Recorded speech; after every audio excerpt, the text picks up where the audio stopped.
ایسے ہی جہاں محرم شریف آیا کچھ لوگوں کو چل اٹھتی ہے، چل ایک آئے گا تعزیہ حرام. اچھا یہ جہاں پہ ذرا پاور میں ہوتے ہیں نا وہاں تو بالکل تعزیہ حرام.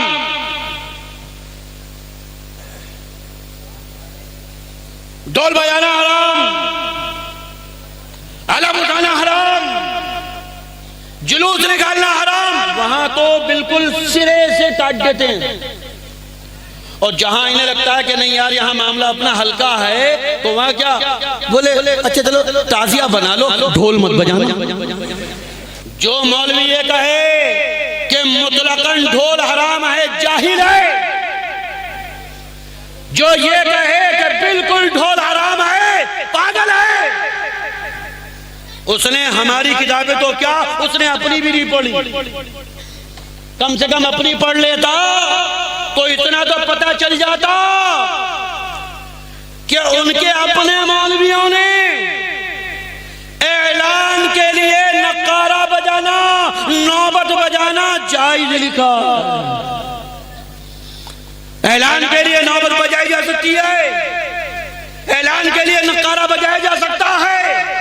نوبت ڈرم بجا کر نہیں ہوتی ہے، نوبت پیپا بجا کر نہیں ہوتی ہے، نوبت اپنا طبلہ گھر کا بجانے سے نہیں ہوتی ہے، نوبت بڑا بڑا ڈھول ہوتا ہے وہ بجانے سے ہوتی ہے. نقارہ بڑے بڑے ڈھول ہوتے ہیں ان کو بجانے کو نقارہ کہتے ہیں، ان کے بجانے کو طبل بجانا کہتے ہیں. ارے اٹھا کر دیکھو کتابیں، اعلان کے لیے ڈھول بجانا، طبل بجانا، نوبت بجانا، نقارہ بجانا، ارے سب جگہ جائز لکھا ہوا ہے. سنی مسلمانوں ہم ڈھول بجاتے ہیں تعزیہ شریف کے آگے بجاتے ہیں.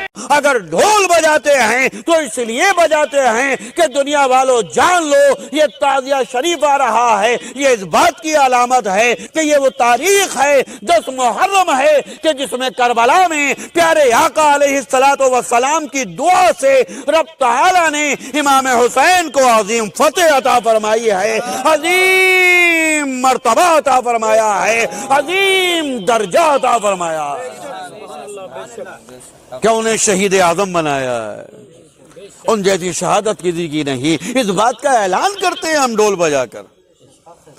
لہذا تعزیہ شریف بنانا یہ بھی ثواب ہے، اور تعزیہ شریف کے آگے اعلان کے لیے ڈھول بجانا کہ جو کہ ہم بجاتے ہیں یہ بھی ثواب ہے، ثواب ہے، ثواب ہے. انما الاعمال بالنیات، اعمال کا دار و مدار نیتوں پر ہے. کوئی کہے کہ صاحب وہ کربلا میں یزیدی بجا رہے تھے تو جا کے یزید سے پوچھ، اور یہاں نہ ملے تو جہنم میں تیرا پڑوسی ہوگا تو پوچھ لینا. یزید بھیا کیوں بجا رہے تھے تم، یہ تمہاری قوم کیوں بجا رہی تھی کربلا میں، اس سے پوچھنا.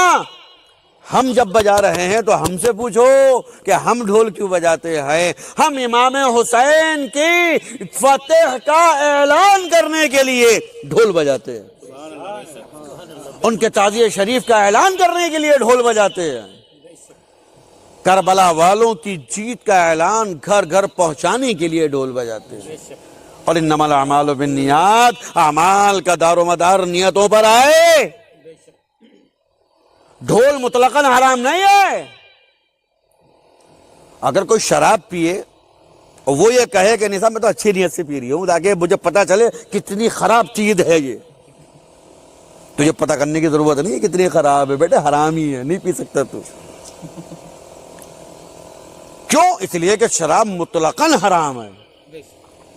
آپ اس کو ٹیسٹ کرنے کے لیے بھی نہیں پی سکتے، آپ اس کا ذائقہ معلوم کرنے کے لیے بھی نہیں پی سکتے، مطلقاً حرام ہے. مگر ڈھول مطلقاً حرام نہیں ہے. ڈھول کی ہی ایک قسم ہے دف، جس کو اسپشٹ روپ سے پیارے آقا علیہ السلام نے نکاح کے موقع پر بجانے کا حکم صادر فرمایا ہے کہ اپنے نکاح کا اعلان دف بجا کر کرو. تو یہ دونوں ایک ہی قسم میں ہیں، چاہے ڈھول ہو، چاہے طبلہ ہو، چاہے نقارہ ہو، چاہے طبل ہو، چاہے دف ہو، سب ایک ہی قسم میں، سب ایک ہی ماں کی بیٹیاں ہیں۔